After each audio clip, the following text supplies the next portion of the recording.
Hello everybody and welcome to another figure review. Today we have the little Stegosaurus from, I should say on the side, I know the name of the movie, it's just for the viewers, The Lost World, Jurassic Park. I don't do these videos often on my channel, just the dinosaurs I can get my hands on or really want, and or if they're on sale at Target or something. Because for the most part, these are very easy to find in Target. I think there's only been a few that I never saw on the shelf, but this recently came out and I wanted to have it. Stegosaurus is one of my favorite dinosaurs, and I guess the baby is very iconic, so they gave him his own figure and be him in the collection. There he is, and there's a read-up on the little baby. In search of the perfect photo, Dr. Sarah Harding bonds with the young Stegosaurus, but a noisy camera proves that these dinosaurs are far more than big iguanas. So there's a shot from the movie, pretty iconic, I should say, seeing a baby dinosaur and an animatronic for that. I will say it doesn't really look like the one, or at least, mold-wise or sculpt-wise, doesn't look like the one from the movie whatsoever. But I don't know, maybe a different angle may prove me wrong. But from the side here, it doesn't really look much like it. But it's still a Stegosaurus, and that's pretty cool to see. I'm gonna try my best to cut that. There we go. It should come out. And he has a tiny little tail. Move or throw that to the side. And just to show off, we have a hole there, square. This is pretty square, so that should just click in. There it goes, and it doesn't seem to articulate there anymore. Okay, but you do have a little hinge here at the tiny little, spikes over here, and they do rotate. I don't know if I did that right, but this does not rotate or hinge anymore. And then we have a hinge here at the head. Can look up and down pretty well. He does have a swivel here at the head. Yes, he does. Pretty nicely hidden. His legs can go out about that much, so you can have a T-posing dinosaur.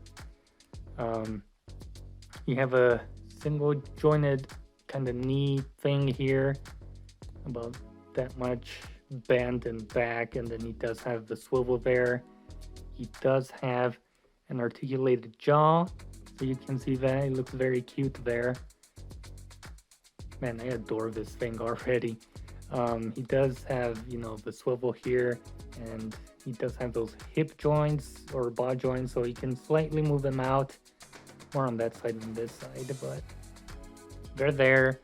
You get another hinge here with the swivel as well, so you can go forward and back.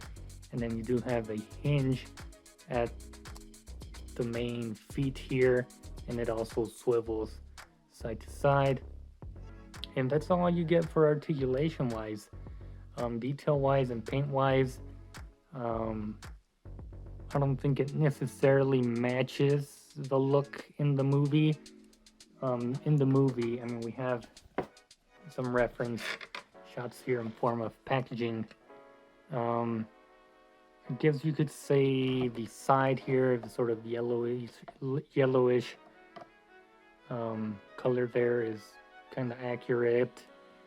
These spines or dorsal plates, I should say, don't necessarily have that bright brown coloration. They're definitely missing like that sort of design inside of the plates. So that's a bit of a bummer. And the face, obviously we don't see that. I don't remember that bright coloration in the eyes or in the chest.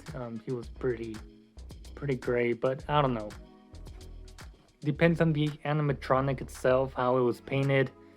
A lot of the time with these animatronics, they would, once they were put in the studio for shooting, they would cover them in dirt and all this stuff just to make them feel a bit more realistic and not as clean looking. So I would have to reference whatever, concept art or, kind of, behind the scenes for this guy, just to be a bit more accurate. But for the most part, I like how he looks. A head-on look will tell me that he does not look film accurate. I mean, again, going back to the picture, he had like a more of a dome, very baldy kind of head. And I mean, we kind of get that, but not too much. But yeah, that does it for the most part for this little guy. He does look extremely cute once he's opening his mouth. He looks so happy. But yeah, that's, I guess, another quality that a lot of people don't like from this line.